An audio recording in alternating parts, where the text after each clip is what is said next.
All right, welcome back to the channel, guys. It's been a while, it's been over a month. I got sick, I got that super flu that took me out for almost 2 weeks.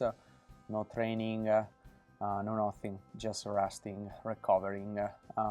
Yeah, it's been a different way to start the year, but that's important, right? To respect our body, respect sickness, and ensure that the body is fully recovered to be back and built for what is gonna be like a really big year 2026. So 2026 is not gonna just be big in terms of races, but also like in terms of why and why I'm lining up for all the races that I put in the calendar. And today I'm gonna walk you through my 2026 race calendar. If you follow our journey, of course, for a while, you know that this hasn't been a straight line. There were years where I chased Kona and I didn't get it. Years where the motivation dipped as well, and years where life got a lot louder, and it's kind of like normal, right? So today I'm gonna walk you through why every race matters for me and how I'm thinking about balance, but also about performance and longevity, right?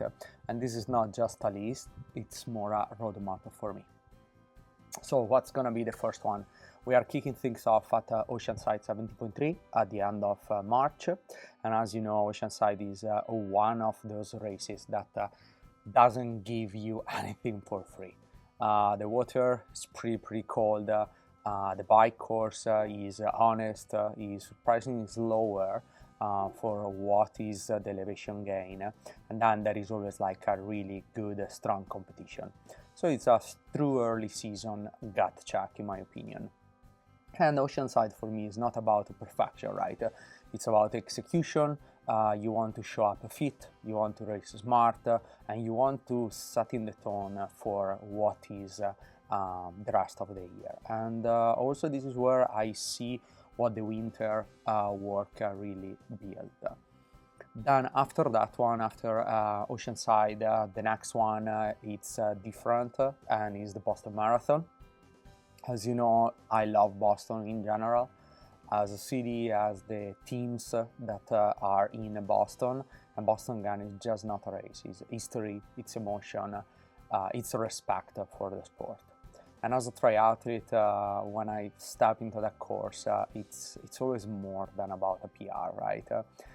It's about honoring the course, honoring the history, honoring the miles, and the patience also that for a lot of people it takes to qualify, earn a spot. At the end of the day, it's the World Championship of marathon running, and it's always like great to meet fellow competitors, friends over there. And it's also like a reminder that endurance isn't about one discipline, right? It's about the resilience.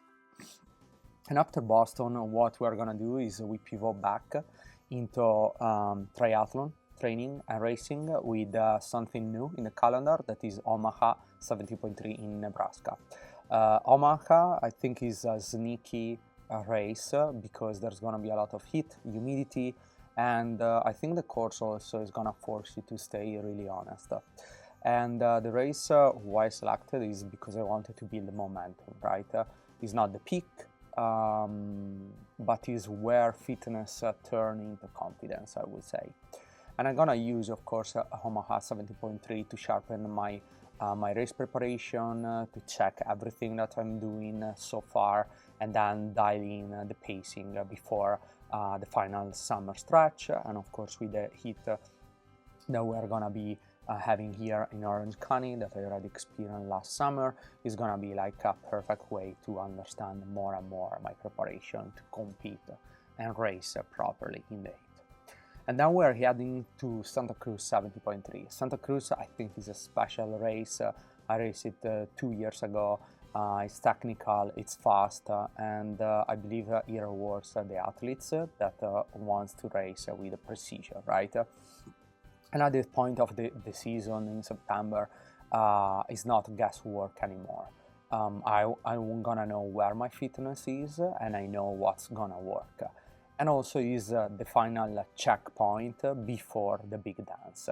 And again, this race is about like the execution at a very high level. but it's gonna be a race that I'm gonna go into it to ensure that I'm calm, I'm in control. I'm racing at Ironman pace, so that zone 2, upper zone 2, and confident that I have done everything that I could for my preparation going into the last big dance.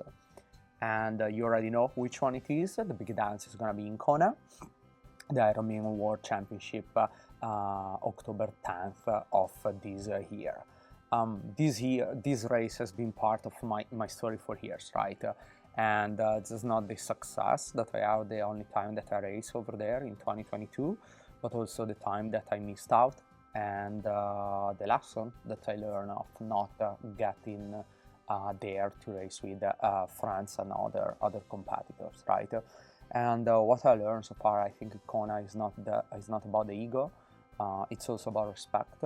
Respect the island, respect the distance, respect the journey it took you to get there. And you need to really accept what the day it brings for you. There's no other way around. If that day you're not feeling 100%, you're probably not gonna be able to come home with a race that you were expecting to have. But I'm gonna be physically, mentally, emotionally ready, because I know that every race before this, like Oceanside, Boston, Omaha, and Santa Cruz, they all gonna serve that purpose, right? And I'm not gonna show up to Kona for chasing a validation or something like that. I'm gonna show up ready to race my race. With gratitude, with confidence, try to get a better time than last time, and of course having fun, planning to be there on the island 1 week, 10 days before, spending time with friends, with family, and also give back, participating on all the activities that Ironman is doing, and be active there when I'm on the big island. And one of the things that a lot of people are asking me, like, why are you selecting these races for your calendar? How you are building it? Well, of course, the calendar wasn't built randomly, right? It's gonna balance speed, endurance, short-term goals, and long-term vision. Of course, there's gonna be some ambition, and here you have the Dexter. I don't know if you can see it. Hello, buddy. Ciao, bello. But he has ambition, but he also has sustainability, right? And that's something I talk about a lot again with the athletes that reach out to me, or the athlete I coach or I mentor, that your calendar should support your life. This is a hobby, this is your passion. It shouldn't consume your life. It shouldn't consume all your time. Unless you're a professional athlete, unless you are turning to be professional this year or next year, again, the races that you put in the calendar should be something that, first of all, you are passionate about, but also they are like releasing stress, and is that a moment where you can go out there and have fun. And big goals are always built through consistency and not through chaos, okay? Really, really important.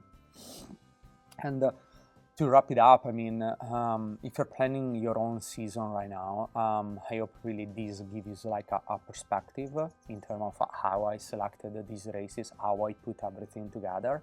And you don't need to race everything. That is another one, right? That it's important to remember.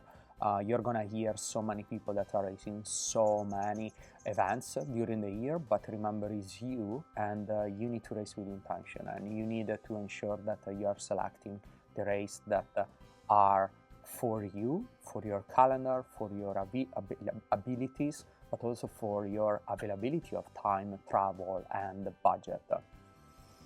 And if you're training like for something big, it's always very important that it can be your first 70.3, it can be your first Olympic, your marathon, or your own Kona dream, right?